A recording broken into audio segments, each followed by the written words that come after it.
बिस्मिल्लाहिर्रहमानिर्रहीम। अस्सलाम वालेकुम डियर स्टूडेंट्स, आज हम पढ़ेंगे Euler graph and Hamilton graph, full binary tree और परफेक्ट बाइनरी ट्री और बाइनरी सर्च ट्री BST।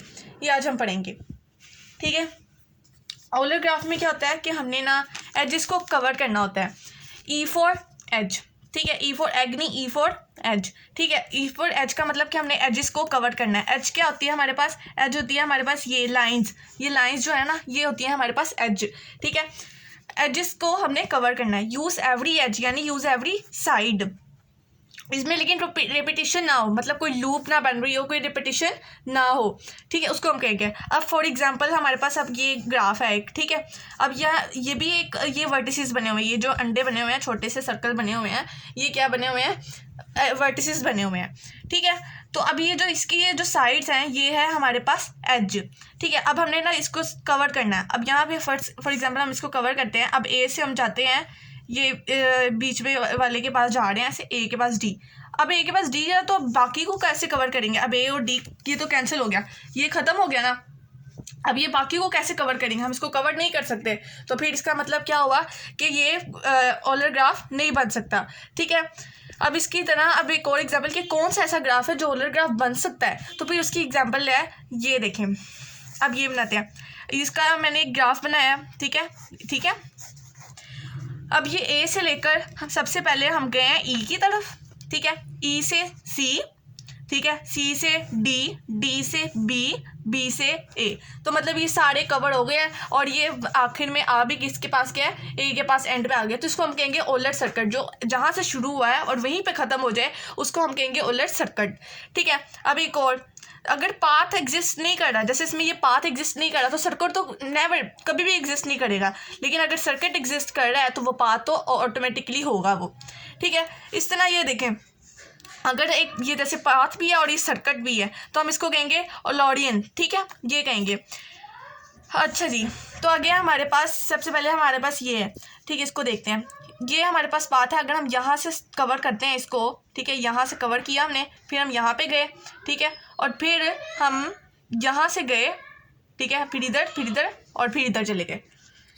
ये मतलब हमारे पास सारे जो है इसके एजेस ये कवर हो गए, ठीक है। तो इसका मतलब कि ये ऑलर पाथ बन गया।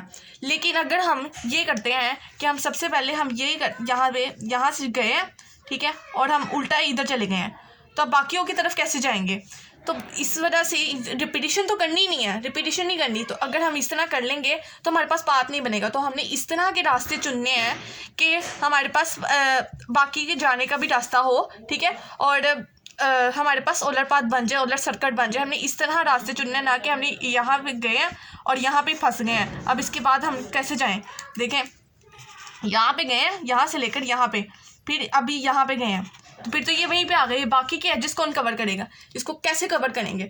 तो इसलिए ये ओलर पाथ नहीं बनना। तो हमने इस तरह के रास्ते चुनने, इतनी अक्लमंदी से काम करना है कि हमारे पास ओलर पाथ बन जाए, ठीक है।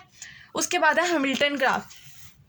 हैमिल्टन ग्राफ या पाथ एक ही बात है, ठीक है। उसके बाद है इसमें वर्टिसेस यूज़ करना। वर्टिसेस क्या है? ये जो देसी अंडे बने हुए हैं, ये वर्टिसेस है, ठीक है।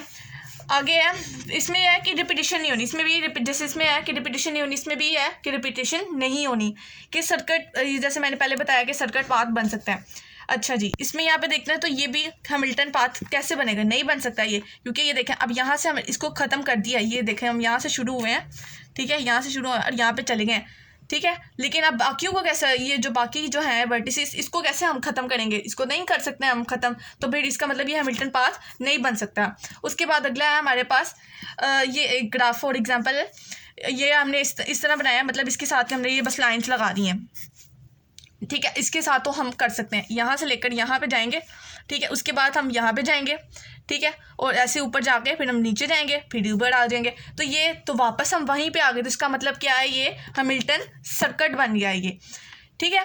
उसके बाद है हमारे पास, ये समझ आ गई कि ओलर पाथ और हैमिल्टन पाथ क्या होता है, कि उसमें एजेस को कवर करना होता है, इसमें वर्टिसेस को। जैसे अब अगर हम एजेस को कवर करेंगे तो वर्टिसेस खुद ब खुद कवर हो जाएंगे, वर्टिसेस को कवर करेंगे, एजेस खुद ब खुद कवर हो जाएंगी।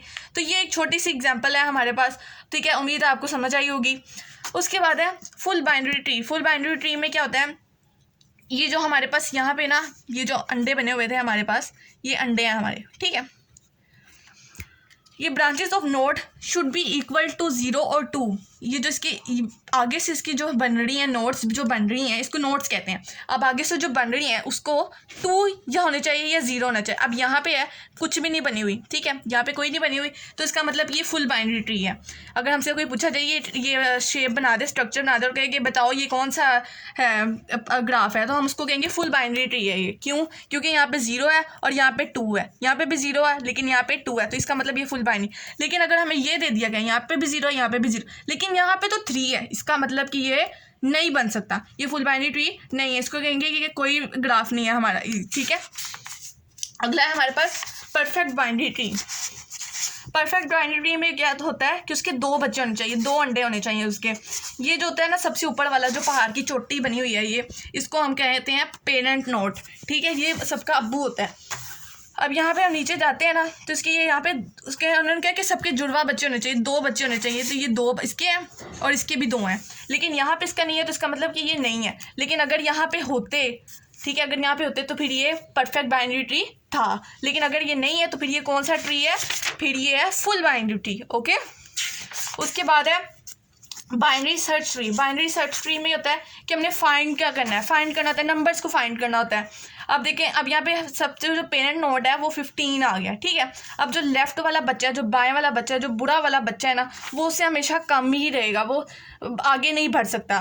लेकिन जो राइट वाला बच्चा है, ठीक है, जो चिल्ड्रन है, राइट वाला नोड जो है वो बढ़ रहा है, वो अच्छा काम कर रहा है, तो उसका एक बढ़ जाएगा, 16 हो जाएगा। 15 यहाँ पे राइट वाला जो है वो 16 और जो लेफ्ट वाला है वो क्या होगा, 14, ठीक है। अगर उसके भी नहीं आगे से बच्चे हुए, आगे से उसके भी चिल्ड्रन हैं, ठीक है, तो उसका यहाँ पे क्या करेगी, यहाँ पे 15 होगा, यहाँ पे 15 नहीं होगा, क्योंकि यहाँ पे तो रेपिटेशन हो जाएगी, फिर रेपिटेशन तो अलाउ ही नहीं है, ठीक है। तो यहाँ पे हम 13, यहाँ पे 14 भी नहीं कर सकते क्योंकि 14 पहले से उसके चाचू हैं, तो 13 करेंगे। तो उसके बाद और यहाँ पे तो 17 किसी का नहीं है ना, तायाबू ये वो, तो उसका 17 ही हो गया। तो ये बाइनरी सर्च ट्री है, ठीक है। उम्मीद है आपको ये वीडियो अच्छी लगी होगी। अगर अच्छी लगी है तो उसको सब्सक्राइब करें, लाइक करें और शेयर करें।